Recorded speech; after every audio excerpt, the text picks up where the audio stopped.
16h30 sur France Info et l'actualité de ce premier week-end de juillet, ce sont les départs en vacances, pas simple d'ailleurs. D'ailleurs, la SNCF annonce cette deuxième journée de grève avec 80% des TGV en circulation selon la direction. Trafic perturbé sur les Eurostars entre la France et l'Angleterre. Un problème technique résolu depuis le début de l'après-midi, mais 3 trains ont dû être annulés. Sur la route, maintenant, la journée reste classée orange par bison futé avec une quarantaine de bouchons en cumulé à la mi-journée en vallée du Rhône. Les difficultés sont maintenant plus au sud, vers la Méditerranée. Difficultés également en Aquitaine et en direction de l'Espagne. Une quatrième nuit d'émeute dans l'agglomération nantaise avec l'incendie d'une dizaine de voitures suite à la mort mardi soir du jeune Aboubacar Fofana. Sa famille annonce aujourd'hui qu'elle se constitue partie civile. Le policier auteur du coup de feu a été mis en examen hier soir et placé sous contrôle judiciaire. La deuxième arrestation après l'agression du couple de policiers en Seine-et-Marne. Cet homme interpellé la nuit dernière est le frère du premier suspect arrêté la veille, soupçonné d'avoir agressé mercredi dernier les deux agents en dehors de leur service à Otis, alors qu'ils venaient chercher leur petite fille chez la nourrice.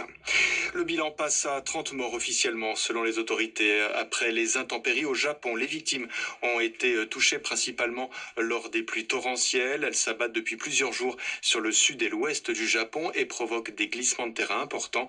1 900 000 personnes ont été évacuées et mises à l'abri.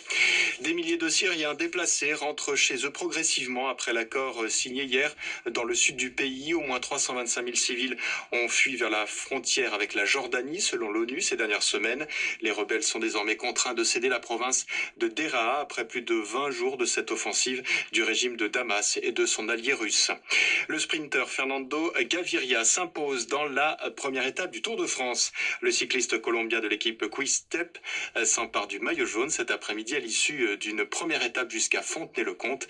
À noter la chute de Chris Froome à quelques kilomètres de l'arrivée et d'Arnaud Démare. Demain, 184 km à dévorer jusqu'à La Roche-sur-Yon. Et puis Suède-Angleterre depuis une demi-heure. La Russie face à la Croatie à 20h. La suite des quarts de finale du mondial de foot. La France et la Belgique se sont qualifiées hier soir et se retrouveront mardi prochain en demi à Saint-Pétersbourg. Des dizaines de milliers de Parisiens en maillot de bain ou bien des touristes qui jouent en bord de Seine. C'est la 17e édition de Paris-Plage qui a commencé aujourd'hui et la maire Anne Hidalgo a ouvert les festivités avec des activités sur les quais mais aussi un espace baignade au bassin de la Villette. Léo Chapuis sera avec vous dans moins de 7 minutes pour les titres. Très bel après-midi ensoleillé et bel été sur France.